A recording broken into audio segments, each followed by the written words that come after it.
ಜನತಾ ಪಕ್ಷದ ನಾಯಕರಿಗೆ ಹುಚ್ಚು ನಾಯಿಗೆ ಹೋಲಿಸಿರುವ ವಿಧಾನ ಪರಿಷತ್ ಸದಸ್ಯ ಎ ವಸಂತ್ ಕುಮಾರ್ ಅವರ ನಡೆಯನ್ನು ತೀವ್ರವಾಗಿ ಖಂಡಿಸಿದ ಭಾರತೀಯ ಜನತಾ ಪಕ್ಷದ ಜಿಲ್ಲಾಧ್ಯಕ್ಷರಾದ ವೀರನಗೌಡ ಪಾಟೀಲ್ ಲೆಕ್ಕಿಹಾಳ್ ಅವರು ಇದು ವಸಂತ್ ಕುಮಾರ್ ಅವರ ಸಂಸ್ಕೃತಿ ಮತ್ತು ಸಂಸ್ಕಾರ ತೋರಿಸುತ್ತದೆ ಎಂದು ಆಕ್ರೋಶ ವ್ಯಕ್ತಪಡಿಸಿದರು. ಭಾರತೀಯ ಜನತಾ ಪಕ್ಷ ಅಂತ ನಿಯತ್ತಿನ ನಾಯಿ, ಕಾಂಗ್ರೆಸ್ಸಿನ ದರೋಡೆಕೋರರಿಗೆ, ವಂಚಕರಿಗೆ ಬೊಗಳಿ ಅವರನ್ನು ಜನರ ಮುಂದೆ ಬೆತ್ತಲೆ ಮಾಡಿ ತೋರಿಸುವ ನಾಯಿಗಳು ಎಂದವರು ತಿಳಿಸಿದರು. ಈ ವಸಂತ್ ಕುಮಾರ್ ಅವರು ಓಲೈಕೆ ರಾಜಕಾರಣ ನಡೆಸಿದ್ದಾರೆ. ಅವರು ಕಾಂಗ್ರೆಸ್ ಪಕ್ಷದ ಯಾವುದೇ ಮುಖಂಡರಿಗೆ ಟೀಕಿಸಿದರೂ ಪ್ರತಿಕ್ರಿಯೆ ಕೊಡುವುದಿಲ್ಲ. ಮುಖ್ಯಮಂತ್ರಿ ಡಿಸಿಎಂ ಬಗ್ಗೆ ಮಾತನಾಡಿದರೂ ಖಂಡಿಸುವುದಿಲ್ಲ. ಆದರೆ ಮಲ್ಲಿಕಾರ್ಜುನ್ ಖರ್ಗೆ ಅವರ ಕುಟುಂಬಕ್ಕೆ ಏನಾದರೂ ಟೀಕೆಗಳು ಬಂದರೆ ಅವರು ಅವರನ್ನು ಖುಷಿಪಡಿಸಲು ಇಂತಹ ಕೀಳು ಮಟ್ಟದ ಹೇಳಿಕೆಗಳನ್ನು ಕೊಡುತ್ತಾರೆ ಎಂದು ದೂರಿದರು. ಸಚಿವ ಸಂಪುಟ ವಿಸ್ತರಣೆ ಇದ್ದು ಅದರಲ್ಲಿ ಅವಕಾಶ ಸಿಗುವ ಕಾರಣದಿಂದ ಅವರ ಓಲೈಕೆಗೆ ಮುಂದಾಗಿ ಇಂಥ ಅನಾಗರಿಕ ಹೇಳಿಕೆ ಕೊಟ್ಟಿರುವುದು ಸರಿಯಲ್ಲ ಎಂದು ಅವರು ನುಡಿದರು. ಎ ವಸಂತ್ ಕುಮಾರ್ ಅವರು ನಾಲಿಗೆ ಮೇಲೆ ಹಿಡಿತ ಬಿಟ್ಟುಕೊಂಡು ಮಾತನಾಡಬೇಕು. ಅವರು ಎಂದೂ ಇಂಥ ಮಾತನಾಡಿದ್ದು ನೋಡಿಲ್ಲ. ಇವತ್ತು ಮಾನಸಿಕ ಸ್ಥಿಮಿತ ಕಳೆದುಕೊಂಡು ಮಾತನಾಡಿದಂತೆ ಕಾಣುತ್ತಿದೆ ಎಂದು ತಿಳಿಸಿದರು. ಈ ಸಂದರ್ಭದಲ್ಲಿ ಪಕ್ಷದ ಮುಖಂಡರಾದ ಯಲ್ಲಪ್ಪ, ಬಿ ಗೋವಿಂದ್ ಮತ್ತು ಸಹ ಸಂಚಾಲಕ ಮಲ್ಲಿಕಾರ್ಜುನ್ ಹಳ್ಳೂರು ಅವರು ಇದ್ದರು. ಕಾಂಗ್ರೆಸ್ ಮುಖಂಡರಿಗೆ ಇಂಥ ಮಾತನಾಡಲು ನಾಚಿಕೆಯಾಗಬೇಕು.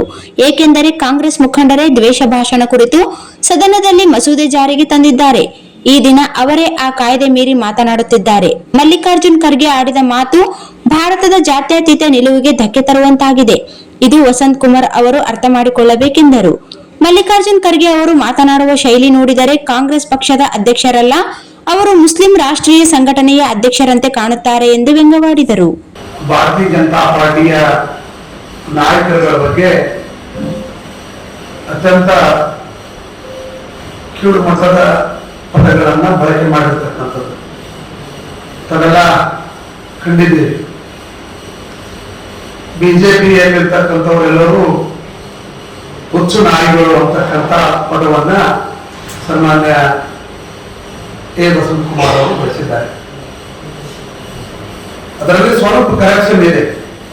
ಬಿಜೆಪಿಗಳು ಹುಚ್ಚು ನಾಯಿಗಳು ಅವು ಹಾಗೆ ಬೊಗಳುತ್ತವೆ ಅಂತಕ್ಕಂಥ ಪದವನ್ನು ಬಳಸಿದ್ದಾರೆ.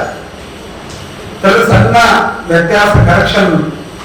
ಬಿಜೆಪಿಗಳು ನಾಯಿಗಳು ನಿಜ, ಆದರೆ ಕಳ್ಳರನ್ನ ಕಂಡರೆ ಬೊಗಳ್ತಾವ, ಸುಮ್ಮನೆ ಬೊಗಳಂಗಿಲ್ಲ. ಕಳ್ಳರನ್ನ ಕಂಡರೆ ಮಾತ್ರ ಬೊಗಳ್ತಾವ. ಯಾಕಂದ್ರೆ ಇವತ್ತ ಪೊಲೀಸ್ ಇಲಾಖೆಯವರು ಕೂಡ ನಾಯಿಗಳನ್ನ ಬಳಸಿ ಇವತ್ತ ಕಳ್ಳರು ಹಿಡಿತಾರೆ. ಇವತ್ತ